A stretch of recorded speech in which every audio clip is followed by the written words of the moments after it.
Bismillahirrahmanirrahim. Assalamualaikum warahmatullahi wabarakatuh. Sebelumnya, perkenalkan nama saya Panji Sonjaya dari Prodinas tingkat 1 dengan NIM P279051194. Di sini saya akan coba menjelaskan materi tentang pemeriksaan lead hematokrit guna memenuhi tugas praktek mata kuliah biokimia. Selanjutnya kita langsung saja masuk ke materi. Yang pertama itu ada pemeriksaan hematokrit, merupakan tes laboratorium yang ditentukan dengan volume eritrosit dalam 100 ml darah. Pemeriksaan hematokrit dinyatakan dalam nilai persen volume darah. Pengukuran ini dilakukan bila ada kecurigaan penyakit yang mengganggu sel darah merah, baik berlebihan ataupun kekurangan, dan membantu diagnosa berbagai penyakit. Selanjutnya, ada faktor-faktor yang mempengaruhi nilai hematokrit, diantaranya yaitu darah terlalu sedikit, waktu dan kecepatan Kenciprug. Yang selanjutnya ada volume antiglobulan yang tidak sesuai dengan darah dan lama penyimpanan pada sampel darah. Selanjutnya ada tujuan pemeriksaan laboratorium hematologi. 1. Mengonfirmasi suatu dugaan klinis atau menetapkan diagnosis penyakit. Yang kedua ada menetapkan terapi dan pengelolaan dan pengendalian penyakit. Yang ketiga mengikuti perjalanan penyakit. Yang keempat penafsiran suatu penyakit. Yang kelima menentukan suatu kesehatan secara umum. Yang selanjutnya ada tentang laju endap darah atau LED.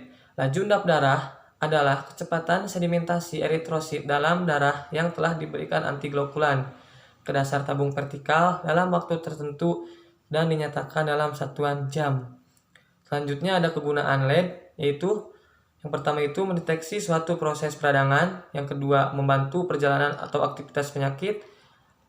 Memantau maksud saya. Yang ketiga ada sebagai pemeriksaan penafsiran untuk peradangan atau plasma yang tersembunyi. Selanjutnya ada faktor yang mempengaruhi LED. Yang pertama itu kemampuan eritrosit membentuk relox. Yang kedua luas permukaan atau ukuran eritrosit. Yang ketiga bentuk eritrosit. Yang keempat rasio eritrosit terhadap plasma.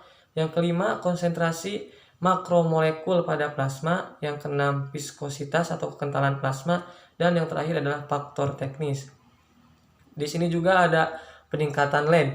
Yang pertama itu peradangan atau inflamasi akut maupun kronis. Yang selanjutnya ada diskrasia sel plasma seperti myeloma multiple. Yang selanjutnya ada penyakit kolagen, vaskuler, keganasan, kanker, dan tuberkulosis. Yang terakhir itu ada penyakit sistemik lupus erythematosus atau SLE. Di sini juga ada penurunan LED. Penurunan LED dapat dijumpai pada polisitemia vera dan chronic heart failure atau CHF, anemia sel sabit, mononukleus infeksiosa, dan yang terakhir itu adalah degeneratif angina pectoris dan pengaruh obat. Di sini juga ada pemeriksaan LED, yaitu terbagi menjadi 3 metode. Yang pertama itu pemeriksaan LED metode Watergen.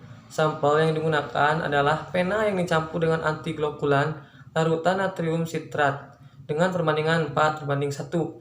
Yang selanjutnya ada metode Winthrop. Sampel yang digunakan adalah darah dengan antiglobulan ETA dengan perbandingan darah pena 1 ml ditambah 10 ETA atau 10%. Yang terakhir ada pemeriksaan LED metode automatik. Sampel yang digunakan adalah darah pena yang dicampur dengan ETA. Mungkin itu saja yang bisa saya sampaikan. Mohon maaf bila banyak kurangan. Wassalamualaikum warahmatullahi wabarakatuh. Selanjutnya di sini saya akan menampilkan video praktek pemeriksaan LED hematokrit metode Watergen yang bersumber dari YouTube.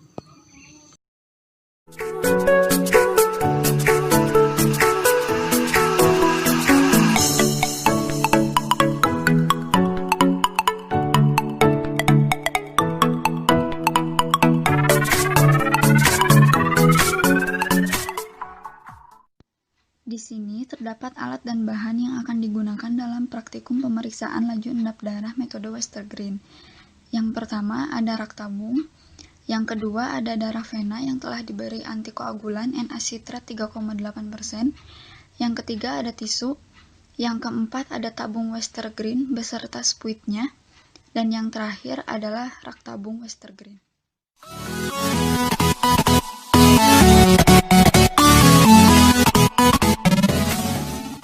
Pertama-tama, siapkan alat dan bahan terlebih dahulu. Lalu, siapkan selembar tisu untuk menyeka tabung Westergreen nanti.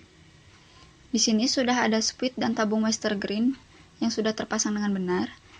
Dan di sini ada darah yang telah diberi antikoagulan. Lalu masukkan tabung Westergreen ke dalam tabung yang berisi darah tersebut.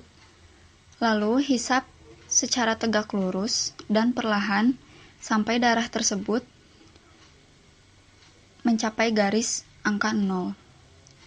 Tabung tersebut harus sejajar dengan mata kita agar kita bisa melihat meniskusnya dengan baik.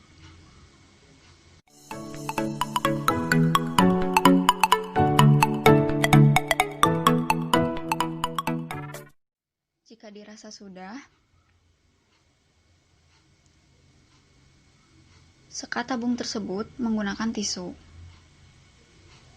Jika saat disekat ternyata darahnya berkurang, tambahkan lagi darah tersebut hingga darah tersebut benar-benar mencapai meniskus 0.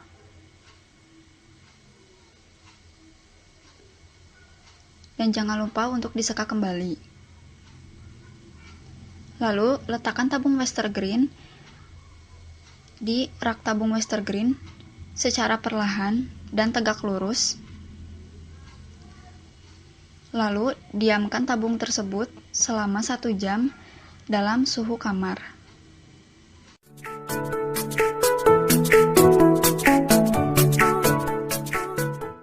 Setelah didiamkan 1 jam, lihat kecepatan turunnya eritrosit yang ada pada tabung Westergreen.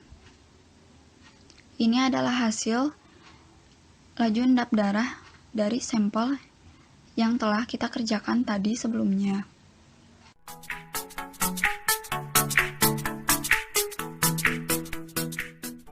Setelah selesai, catat hasil pengamatan yang telah dilakukan dalam praktikum tadi,